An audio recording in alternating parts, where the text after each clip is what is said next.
ओम शांति। 19 जून 2015 साकार महावाक्य। बाबा कहते मीठे बच्चे, अभी तुम्हें बेहद की पवित्रता को धारण करना है। बेहद की पवित्रता अर्थात एक बाप के सिवाय और कोई याद ना आए। आज का प्रश्न, बाप से वर्षा लेने के पहले का पुरुषार्थ और उसके बाद की स्थिति में क्या अंतर होता है? जब तुम बाप से वर्षा लेते हो माना संगम पर, जब तुम बाप से वर्षा लेते हो तो देह के सब संबंधों को छोड़ एक बाप को याद करने का पुरुषार्थ करते हो, और जब वर्षा मिल जाता है तो बाप को ही भूल जाते हो। अभी वर्षा लेना है, इसलिए कोई से भी नया संबंध नहीं जोड़ना है, नहीं तो भूलने में मुसीबत होगी। पहले वाले भूल नहीं रहे, नया जोड़ा तो भूलने में मुसीबत होगी कि नहीं होगी? सब कुछ भूल एक बाप को याद करो तो वर्षा मिल जाएगा। आज का गीत है, ये वक्त जा रहा है। ओम शांति। मीठे मीठे रूहानी बच्चों प्रति बाप समझाते हैं, ज्ञानी और अज्ञानी किस किस को कहा जाता है ये सिर्फ तुम ब्राह्मण ही जानते हो। ज्ञान है पढ़ाई, जिससे तुम जान गए हो कि हम आत्मा है, वह परम पिता परमात्मा है। तुम जब वहां से मधुबन आते हो तो पहले जरूर अपने को आत्मा समझते हो। हम जाते हैं अपने बाप के पास। बाबा शिव बाबा को कहते हैं। शिव बाबा है प्रजापिता ब्रह्मा के तन में, वह भी बाबा हो गया। तुम घर से निकलते हो तो समझते हो हम बाप दादा के पास जाते हैं। तुम चिट्ठी में भी लिखते हो बाप दादा, शिव बाबा, ब्रह्मा दादा। हम बाबा के पास जाते हैं। बाबा कल्प कल्प हमसे मिलने आते हैं। बाबा हमको बेहद का वर्षा देते हैं, बेहद पवित्र बनाए। पवित्रता में हद और बेहद है। तुम पुरुषार्थ करते हो बेहद पवित्र सतो प्रधान बनने के लिए। नंबरवार तो होते ही है। बेहद पवित्र अर्थात सिवाय एक बेहद के बाप के और कोई की याद ना है। सिवाय एक बेहद के बाप के और कोई की याद ना आए। वे बाबा बहुत मीठा है, ऊंच से ऊंच भगवान है और बेहद का बाप है, सभी का बाप है। तुम बच्चों ने ही पहचाना है। बेहद का बाप सदैव भारत में ही आते हैं, आकर बेहद का संन्यास कराते हैं। संन्यास भी मुख्य है ना, जिसको वैराग्य कहा जाता है। बाप सारी पुरानी छीछी दुनिया से वैराग्य दिलाते हैं। बच्चे, इनसे बुद्धि का योग हटा दो। इनका नाम ही है नरक, दुखधाम। खुद भी कहते रहते हैं, कोई मरते हैं तो कहते स्वर्गवासी हुआ, तो नरक में था ना। अभी तुम समझते हो ये जो कहते हैं वह भी रोंग है। बाप राइट बात बताते हैं। स्वर्गवासी बनने के लिए अभी ही पुरुषार्थ करना होता है। स्वर्गवासी बनने लिए भी सिवाय बाप के और कोई पुरुषार्थ करा ना सके। तुम अभी पुरुषार्थ कर रहे हो 21 जन्मों के लिए स्वर्गवासी बने। बनाने वाला है बाप। उनको कहा ही जाता है हेवनली गॉड फादर। खुद आकर कहते हैं, बच्चों हम पहले तुमको शांति धाम ले जाऊंगा। मालिक है ना। शांति धाम जाकर फिर आएंगे सुखधाम पाठ बजाने। हम शांति धाम जाएंगे तो सब धर्म वाले शांति धाम जाएंगे। बुद्धि में ये सारा ड्रामा का चक्र रखना है। हम सब जाएंगे शांति धाम, फिर हम ही पहले आकर बाप से वर्षा पाते हैं। जिससे वर्षा पाना होता है उनको याद जरूर करना है। बच्चे जानते हैं वर्षा मिल जाएगा तो फिर बाप की याद भूल जाएगी। वर्षा बहुत सहज रीति मिलता है। बाप सम्मुख कहते हैं, मीठे बच्चों, तुम्हारे जो भी देह के संबंध हैं सब भूल जाओ, सब भूल जाओ। अभी कोई भी नया संबंध नहीं जोड़ना है। अगर कोई भी नया संबंध, कोई भी संबंध जोड़ेंगे तो फिर उनको भूलना पड़ेगा। समझो बच्चा व बच्ची पैदा हुए तो वह भी मुसीबत हुई, एक्स्ट्रा याद बढ़ी ना। बाप कहते हैं सबको भूल, एक को ही याद करना है। वही हमारा माता पिता, टीचर, गुरु आदि सब कुछ है। एक बाप के बच्चे हम भाई बहन हैं। चाचा मामा आदि का कोई संबंध नहीं। ये एक ही समय है जबकि भाई बहन का संबंध ही रहता है। ब्रह्मा के बच्चे शिव बाबा के बच्चे भी हैं, तो पोतरे पोतरियां भी हैं। ये तो पक्का बुद्धि में याद आता है ना। नंबरवार पुरुषार्थ अनुसार स्वदर्शन चक्रधारी तुम बच्चे चलते फिरते बनते हो। तुम बच्चे इस समय चैतन्य लाइट हाउस हो। तुम्हारी एक आंख में मुक्ति धाम, दूसरी आंख में जीवन मुक्ति धाम है। वे लाइट हाउस जड़ होते, तुम हो चैतन्य, तुम हो चैतन्य। तुम्हें ज्ञान का नेत्र मिला है। तुम ज्ञानवान बन सबको रास्ता दिखाते हो। बाप भी तुम्हें पढ़ा रहे हैं। तुम जानते हो ये दुख धाम है। हम अभी संगम पर हैं, बाकी सारी दुनिया कलयुग में है। संगम पर बाप बच्चों के साथ बैठ बात करते हैं और बच्चे ही यहाँ आते हैं। बाबा संगम पर बच्चों के साथ बैठकर बात करते हैं और बच्चे ही यहाँ आते हैं। कोई कोई लिखते हैं, बाबा फलाने को ले आवे, अच्छा है गुण उठाएगा, शायद तीर लग जाए। तो बाबा को भी रहम पड़ता है, हो सकता है कल्याण हो जाए।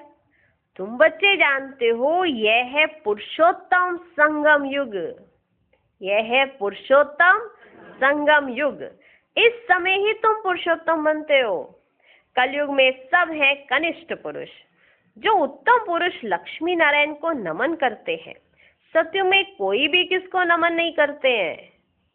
सत्युग में कोई भी किसको नमन नहीं करते हैं। यहाँ की ये सब बातें वहाँ होती ही नहीं, ये भी बाप समझाते हैं। अच्छी रीति बाप की याद में रह सर्विस करेंगे तो आगे चल तुमको साक्षात्कार भी होते रहेंगे।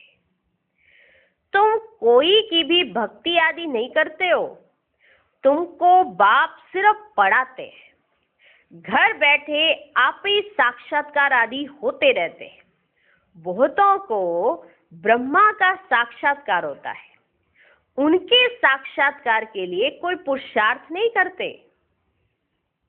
बेहद का बाप इन द्वारा साक्षात्कार कराते हैं। भक्ति मार्ग में जो जिसमें जैसी भावना रखते हैं उसका साक्षात्कार होता है। अभी तुम्हारी भावना सबसे ऊंच से ऊंच बाप में है, तो बिगर मेहनत बाप साक्षात्कार कराते रहते हैं। शुरू में कितना ध्यान में जाते थे, आप ही आपस में बैठ ध्यान में चले जाते थे। आपस में बैठते थे और ध्यान में चले जाते थे। कोई भक्ति थोड़े ही की, कोई भक्ति थोड़े ही की। बच्चे कभी भक्ति करते हैं क्या? जैसे एक खेल हो गया था, चलो बैकुंठ चले। ध्यान में जाना जैसे कि एक खेल हो गया था, चलो बैकुंठ चले। एक दो को देखते चले जाते थे। जो कुछ भी पास्ट हुआ वे फिर रिपीट करेंगे। तुम जानते हो हम ही इस धर्म के थे। सत्युग में पहले पहले यह धर्म है, इनमें बहुत सुख है। फिर धीरे धीरे कलाएं कम होती जाती है। जो सुख नए मकान में होता है वे पुराने में नहीं। थोड़े समय के बाद वे भवका कम हो जाता है। स्वर्ग और नर्क में तो बहुत फर्क है ना। कहाँ स्वर्ग, कहाँ ये नर्क। तुम खुशी में रहते हो, ये भी जानते हो बाप की याद भी पक्की ठहरेगी। हम आत्मा है, यही भूल जाते हैं तो फिर देह अभिमान में आ जाते हैं। यही भूल गया कि मैं आत्मा हूँ तो फिर झट देह अभिमान में आ जाते हैं।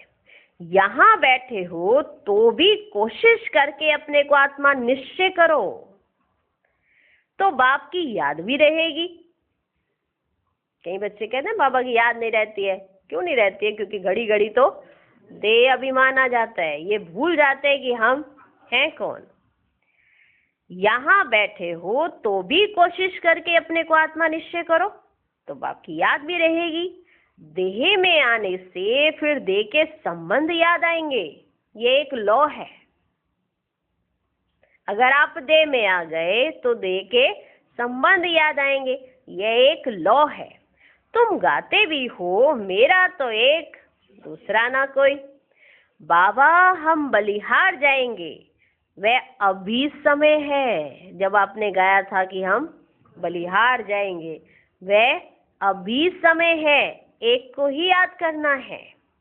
आंखों से भल किसको भी देखो, घूमो फिरो सिर्फ आत्मा को, बाप को याद करना है।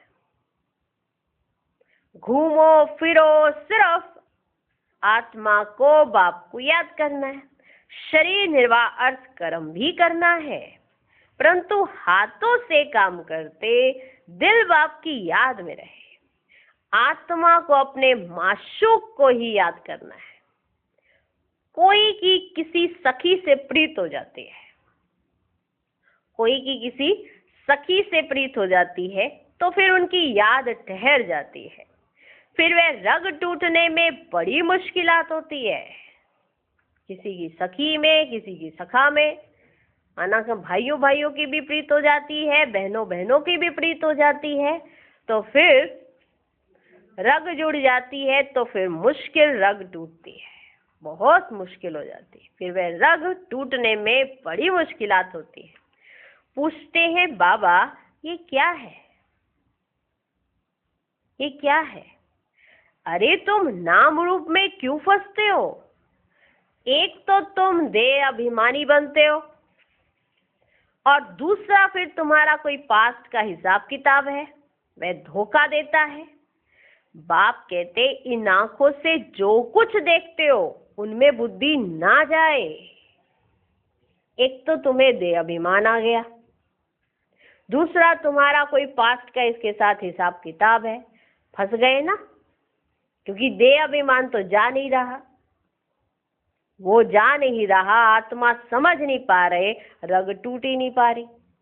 और हिसाब किताब जो हमें योग से चुकतू करना चाहिए वो ऐसे भोग के कर रहे हैं।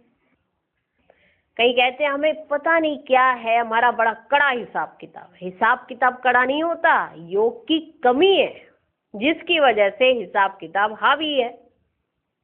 बस हिसाब किताब चुकतू करने के बाबा ने दो ही तरीके बताए, एक योग से, एक भोग से, और तीसरा तरीका बाद का है, वो है सजाओं से। तो अभी तो योग से चुकतू करना है। भोग के चुकतू किया तो फिर क्या चुकतू किया? वो तो कलयुग वाले भी कर रहे हैं, वो तो कलयुग में भी हो रहा है। संगम पर आके किया तो क्या किया फिर? अभी हम अपने को बिल्कुल लाइट कर सकते हैं, बिल्कुल हल्का कर सकते हैं। कैसे? याद से। यही तो करते हैं, आधा कल्प यही किया है, पुकारा याद किया, पुकारा याद किया। अभी जब समझ आ जाती है ना, तो यथार्थ याद करनी होती है, वो ही नहीं हो पा रही है। शरीर को याद करना था बड़ा सहज था, वही याद करे जा रहे थे, करे जा रहे थे। सोचा बहुत अच्छे, हम तो बहुत बड़े भक्त हो गए। देह को बुद्धि में रख कर याद करते, बहुत बड़े भक्त हो गए। अब भक्ति से हटाए, बाबा ने ज्ञान दिया, अब कहा अब याद करके दिखाओ। तो बहुत सहज है याद करना, पर रग बाप के साथ जुड़ी हो, ना कि किसी और के साथ। अगर बाप के साथ जुड़ी होगी तो याद सहज है, किसी और के साथ जुड़ी होगी तो याद उसकी आएगी। सब एक्यूरेट बाबा ने समझाया है। फिर भी भूलना हो तो कोई भी बात इधर से उधर कर देते हैं। तुम्हारी बुद्धि में यह रहे कि हमको शिव बाबा पढ़ाते हैं, हमको शिव बाबा पढ़ाते हैं। ऐसे बहुत बच्चे हैं जो यहाँ बैठे भी बाप को कभी याद नहीं करते।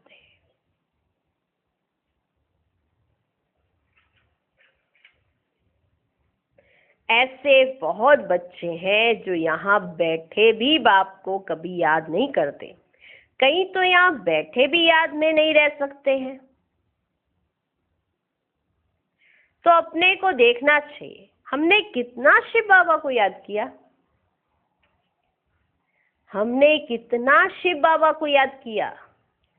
नहीं तो चार्ट में रोला पड़ जाएगा। भगवान कहते हैं, मीठे बच्चों मुझे याद करो, मीठे बच्चों मुझे याद करो। बस इतना ही कहा है भगवान ने। अपने पास नोट करो, जब चाहे याद में बैठ जाओ। खाना खाकर चक्कर लगाए 10-15 मिनट आकर बैठ जाओ। खाना खाया, चक्कर लगाया, चक्कर लगाने के बाद 10-15 मिनट आकर बैठ जाओ याद में, क्योंकि यहाँ कोई गोरख धंधा तो है नहीं। मधुबन में आए हैं ना, तो खाना खाया, चक्कर लगाया, 10-15 मिनट बाबा की याद में बैठ जाओ, क्योंकि यहाँ पे तो कोई गोरख धंधा है ही नहीं। फिर भी जो काम काज छोड़कर आए हो, वह कोई कोई की बुद्धि में आता रहता है। जो काम काज छोड़कर आए ना, वो कोई कोई की बुद्धि में आता रहता है। बड़ी जबरदस्त मंजिल है। तब बाबा कहते हैं अपनी जांच करो।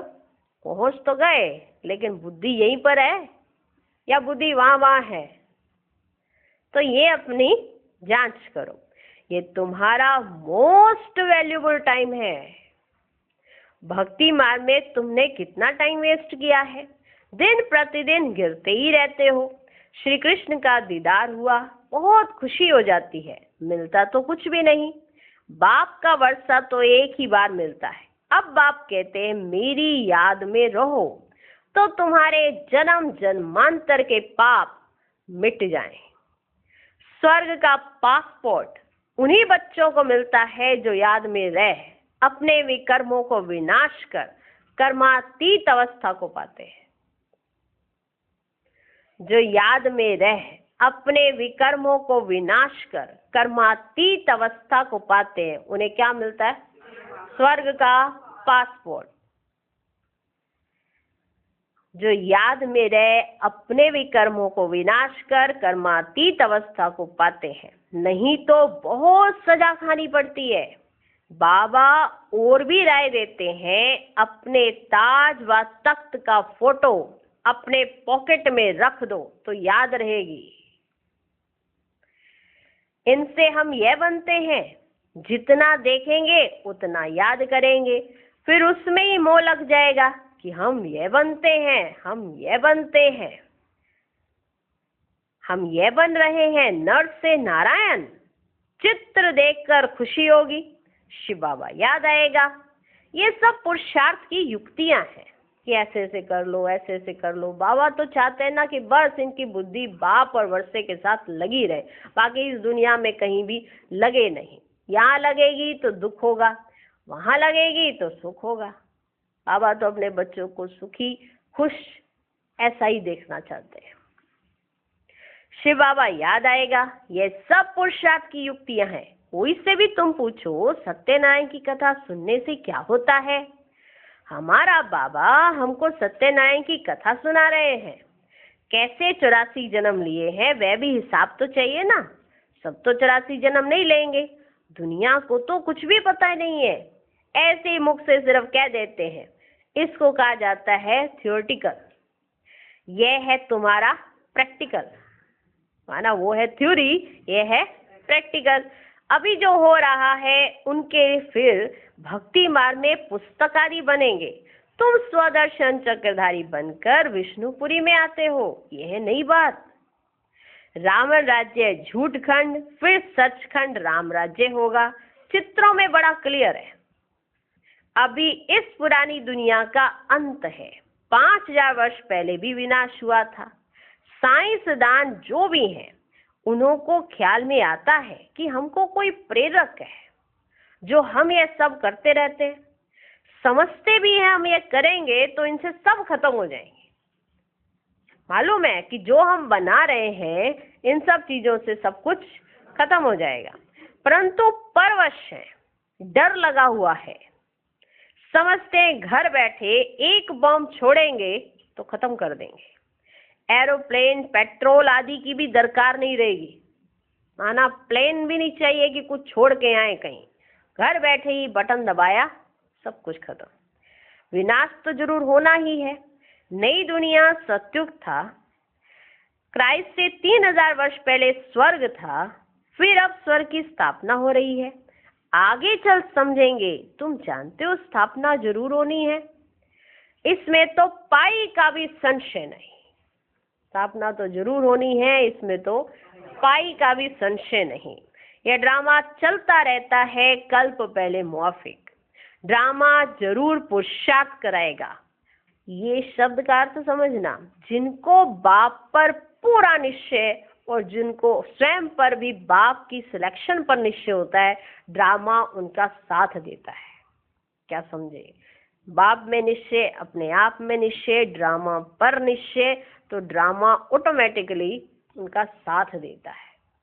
इसे कहा जाता है ड्रामा जरूर पुरुषार्थ कराएगा। ऐसे भी नहीं जो ड्रामा में होगा सो होगा। पूछते हैं पुरुषार्थ बड़ा या प्रारब्ध बड़ी? पुरुषार्थ बड़ा या प्रारब्ध बड़ी? पुरुषार्थ बड़ा, क्योंकि पुरुषार्थ की ही प्रारब्ध बनेगी।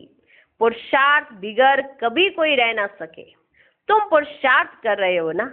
कहाँ कहाँ से बच्चे आते हैं, पुरुषार्थ करते हैं, कहते हैं बाबा हम भूल जाते हैं। अरे शिव बाबा तुमको कहते हैं मुझे याद करो, किसको कहा?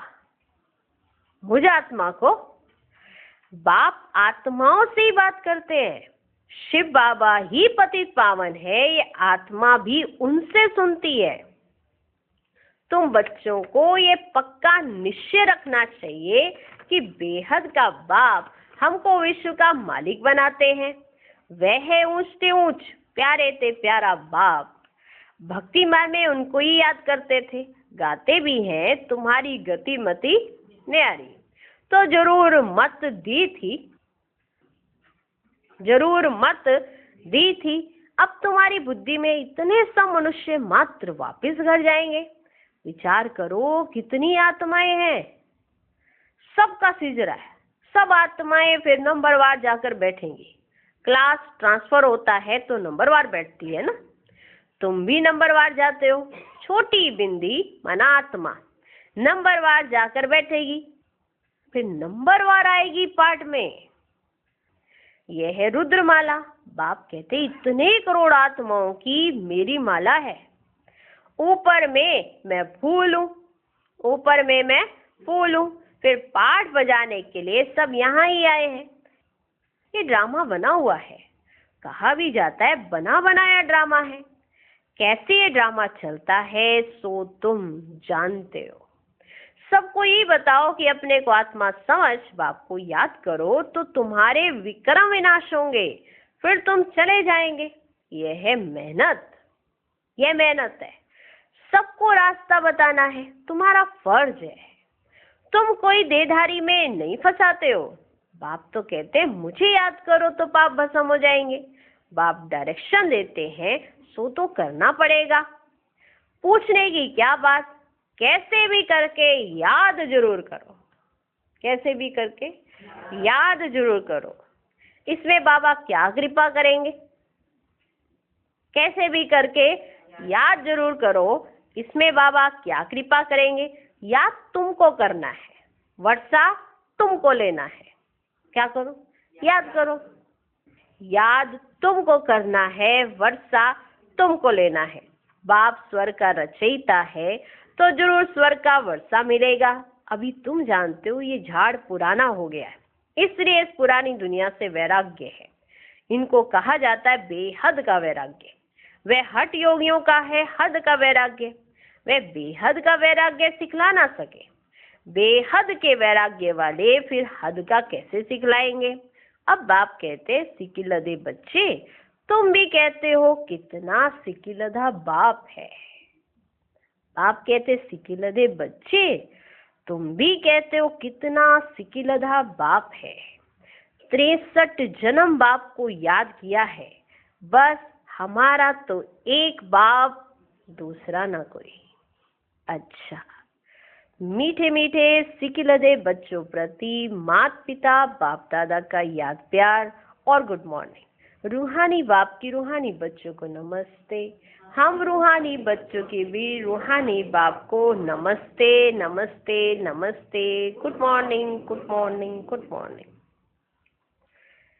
धारणा के लिए मुख्य सार। पहला पॉइंट, स्वर्ग में जाने का पासपोर्ट लेने के लिए बाप की याद से अपने विकर्मों को विनाश कर कर्मातीत अवस्था बनानी है। सजाओं से बचने का पुरुषार्थ करना है। दूसरा पॉइंट, ज्ञानवान बन सबको रास्ता बताना है। चैतन्य लाइट हाउस बनना है। एक आंख में शांति धाम, दूसरी आंख में सुख धाम रहे।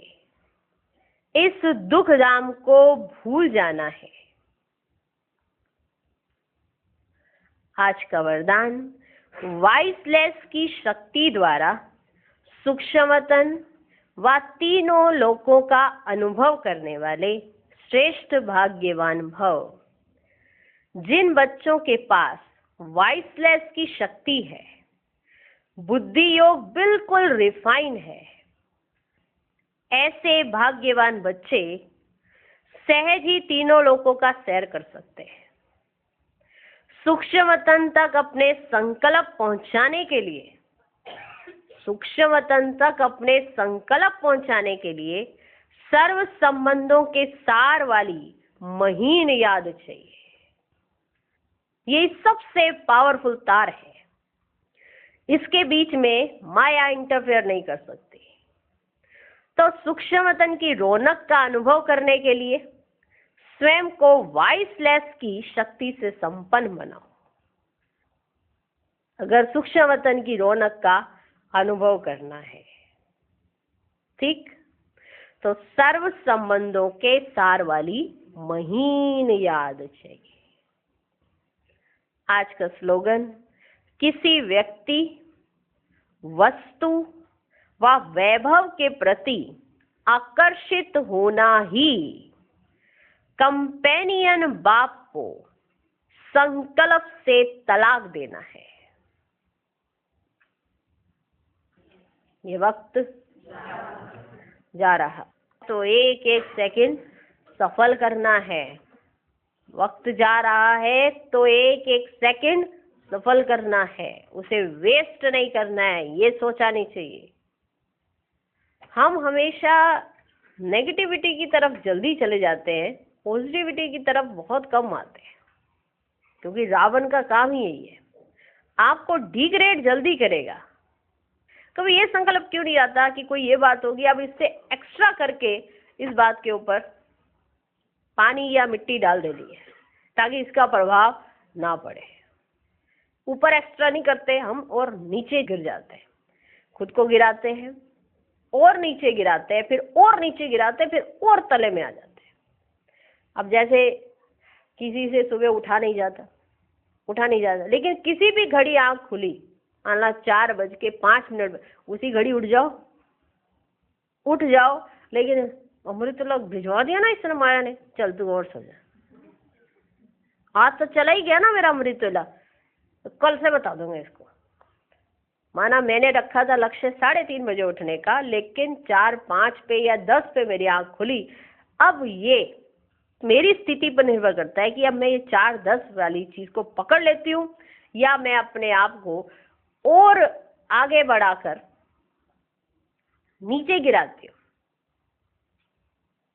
ये हमारी स्थिति में कोई बात हो जाती है, हम उस बात को कितनी देर में फुल स्टॉप लगाते हैं, ये उसी के जैसा है। कोई व्यक्ति उसको 1 सेकंड में फुल स्टॉप लगा के अपनी स्थिति को प्रिपेयर करके हर चीजों से एक्स्ट्रा करके देकर, अपना उमंग उत्साह एक्स्ट्रा देकर उस बात को भुलाने में मदद करवाता है। और एक व्यक्ति और ही एक ऐसे सीन क्रिएट कर देंगे जिसकी वजह से और ही डिग्रेड नीचे होते जाए। मैं बाबा को कैसा लगता होगा? आपके घर में भी आपके बच्चे हैं, कोई एक बार फेल हो जाए और वो पढ़ाई छोड़ दे, आपको कैसा लगता होगा? आप कहोगे तुम एक बार फेल हुए हो, अगली बार नहीं होगे अगर तुम उमंग उत्साह रखो तो। अब यही हम करते हैं। कई बच्चे बाबा का हाथ इसलिए छोड़ देते हैं कि हम चल नहीं पाए, इसी वजह से वो बात कुछ भी नहीं हुई, सिर्फ उठ नहीं पाते थे या चल नहीं पाते थे, या चलते चलते उनको कुछ ऐसा लग जाता था, बात लग जाती थी बड़ी जल्दी। वैसे कुछ भी नहीं है उनको, बस बातें बड़ी जल्दी लग जाती थी। तो माना वहां से वो कमजोर है, वहां से ही उनकी लीकेज है। इसी का तो उन्हें पुरुषार्थ करना है, बाकी चीजों में तो उनका ऊपर उठ चुका है। इसे हर आत्मा कहीं ना कहीं फंसी है, किसी ना किसी विकार के चंगुल में, किसी ना किसी संस्कार के चंगुल में, कहीं ना कहीं फंसी जरूर है। वहीं पर तो उसका पुरुषार्थ है, उसी जगह उसी का पुरुषार्थ है। आप सोचो कि जिस चीज से आपने निकाल लिया अपने आप को और दूसरा नहीं निकाल पा रहा, तो वही तो उसका पुरुषार्थ है। आपका पुरुषार्थ कुछ और है। लेकिन हम दूसरे को ये देखते हैं, हाँ, मैं तो निकल गया, ये क्यों नहीं निकल रहा है? ऐसे देखकर हम दूसरे की तुलना करने लगते हैं अपने पुरुषार्थ से, जो भी गलत है। समझ में आई? हमें बाबा ने सिलेक्ट किया है, हमें बाबा ने स्पेशल रखा है एक जगह और स्पेशल स्टडी करा रहा है, तो कुछ स्पेशल होंगे हम। अब इसमें भी हम अगर स्पेशल ना समझ के ऐसे ही बिताए जाए दिन, तो फिर एक दिन क्या होगा? हम उन लोगों की कैटेगरी में जाके खड़े हो जाएंगे जो रियल में स्पेशल नहीं थे। ऐसे ही होता है ना। कॉलेज में एडमिशन हुआ, वहाँ किस लिए एडमिशन हुआ है? पढ़ने के लिए। किस लिए एडमिशन हुआ है? पढ़ने के लिए। एडमिशन होने तक भी पढ़ाई की, अब एडमिशन होने के बाद भी पढ़ाई है। अब कोई सोचे मेरी सिलेक्शन हो गई है मेडिकल कॉलेज में और उसके बाद वो पढ़े नहीं, कितने सेमेस्टर तक वो क्लियर कर सकता है? उसको हर सेमेस्टर क्लियर करना है और एक्स्ट्रा पढ़ाई करनी है। हम भी आ गए हैं, हमारी सिलेक्शन भी हो गई है, अब हमें ये बनना है। तो उसके लिए मेहनत है या नहीं है? या ऐसे ही बनने वाले बहुत सारे हैं। अगर ऐसे ही बनना था, ऐसे ही चलना था, तो हम इस कैटेगरी में क्यों आते? समझ में आया? हमने स्कॉलरशिप लेनी है इनके जैसा बनने की, इसलिए आए हो। किस लिए इकट्ठे हुए हो? बहुत कम लोगों की सिलेक्शन हुई है यहाँ पे आने के लिए, बैठने के लिए। तो पहले यूनिवर्सिटी का नशा और अपनी पढ़ाई का नशा और अपनी सिलेक्शन का नशा, ये तीनों चीजें होनी बड़ी जरूरी है आपकी स्टडी के लिए, कि आपको ये याद रहे कि आप किस यूनिवर्सिटी में सिलेक्ट हुए हो। जब आप किसी को बताओगे ना, उस यूनिवर्सिटी में मेरा सिलेक्शन हो गया है और स्कॉलरशिप के साथ हुआ है, कुछ नहीं देना है, तो वो जो पढ़ाई करने का नशा है ना, वो साथ साथ रहेगा। ऐसे कैटेगरीज बहुत सारी है, दास दासी, राजा रानी, बहुत सारी हैं, और यहाँ सिलेक्शन हुई है ये बनने के लिए। तो अगर आप ऐसा ही पुरुषार्थ करते हो तो बनोगे। बहुत सहज है बनना, क्योंकि सिलेक्शन तो हो गई, यूनिवर्सिटी भी मिल गई, टीचर भी मिल गया, और क्या चाहिए? आपको सिर्फ जो टीचर कहे वो करते जाना है। जो स्टूडेंट, जो टीचर जो कहे वो करता जाता है, उसकी स्कॉलरशिप तो तय है ही है। काम खत्म। तो अच्छा सोचना, ये तो मेरी बुद्धि पर निर्भर करता है ना, क्या सोचना क्या नहीं सोचना। तो अपनी बुद्धि को एक ही कमांड दो कि उसको हाई सोचना है, अच्छा सोचना, बस। और कुछ ज्यादा मेहनत नहीं है। नेगेटिव मत सोचो, व्यर्थ मत सोचो। बस एक काम तो कर सकते हो, अच्छा सोच सकते हो।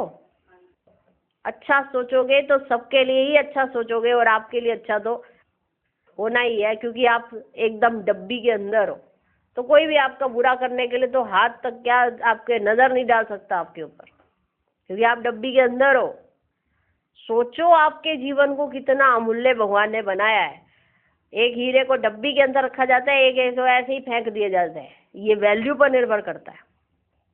तो उस हीरे की वैल्यू के ऊपर है, कहाँ रखा है ये तो सोच लो। म्यूजियम के अंदर एक ऐसे ही पड़ा था, ये लगा दिया दीवार में हीरा, एक को पूरी सिक्योरिटी के साथ रखा गया है कि इनके ऊपर किसी की नजर नहीं पड़नी चाहिए, दूर से देख लो बस। तो ऐसे हम हीरे हैं।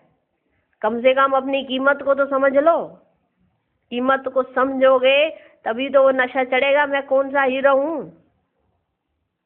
ऐसे ही कंचे खेलने वाला, हाँ, या ऐसे डब्बी में रखा हुआ, बाबा की दिल की डब्बी के, ये कहने की बात नहीं है, बाबा ने कहा दिल की डब्बी में रखा है, प्रैक्टिकल बात है। आपके ऊपर दुनिया का प्रभाव नहीं है, आप दुनिया की नजरों में नहीं हो, उस हिसाब से दुनिया की नजरों से बिल्कुल अलग, एक ऐसी दुनिया में जिसमें सिर्फ बाप ही बाप आपको देख सकता है और आप बाप को देख सकते हो बस। पता है कितनी दुनिया खराब हो गई है, सब सुनते भी हो, पढ़ते भी हो, इधर उधर से न्यूज भी सुनते हो, कितनी खराब हो गई है, कितने सेफ स्थान पर बैठे हो, बस बाबा का सारे काम हो जाते हैं आपके, बाबा कहते ही हो और काम हो जाते हैं। इतनी बड़ी लॉटरी, इतनी बड़ी चाबी है किसी के हाथ में, ये भी नशा नहीं चढ़ता। बाबा चाबी, बाबा चाबी, बाबा शब्द की चाबी लगाई, खजाने हासिल। पर ये अंदर से फील करना पड़ता है, माना कि मेरे पास क्या है, मेरे को क्या क्या मिला हुआ है, तो आत्मा ना ऐसी नाचती कूदती रहती है, जो मुझको मिला वो किसी को नहीं मिला, तो जो मेरे पास है वो किसी के पास नहीं है, समझे। एक बाप दूसरा ना कोई, ये वही गा सकता है जिसको ये अनुभव है अपने जीवन में कि मुझे सब कुछ मिल गया। जिसके जीवन में इतना सा भी खालीपन है, वो एक बाप दूसरा ना कोई ये गीत नहीं गा सकता, जो पाना था सो पा लिया, ये वाला गीत भी वो आत्मा नहीं गा पाई, जिसकी जीवन में अगर इतना सा भी कोई खालीपन है। बाप आकर सर्व संबंधों की वासना दे रहा है, और ये वासना लेनी मुझ आत्मा को ही है। बाबा तो लौटा रहा है और प्रैक्टिकल उठा रहा है, कोई थियोरटिकल नहीं पढ़ रहे हो, सब प्रैक्टिकल बातें, सब प्रैक्टिकल चल रहा है। इतना सब कुछ मिलने के बाद भी अगर हम खुश नहीं रह पाए तो काहे का जीवन बिता रहे हैं। इससे बाबा तरह तरह से हमको युक्तियां बताते हैं कि बच्चे अपने इस जीवन की वैल्यू को समझो, अपने इस समय की वैल्यू को समझो, तभी तो तुम मेरी वैल्यू करोगे।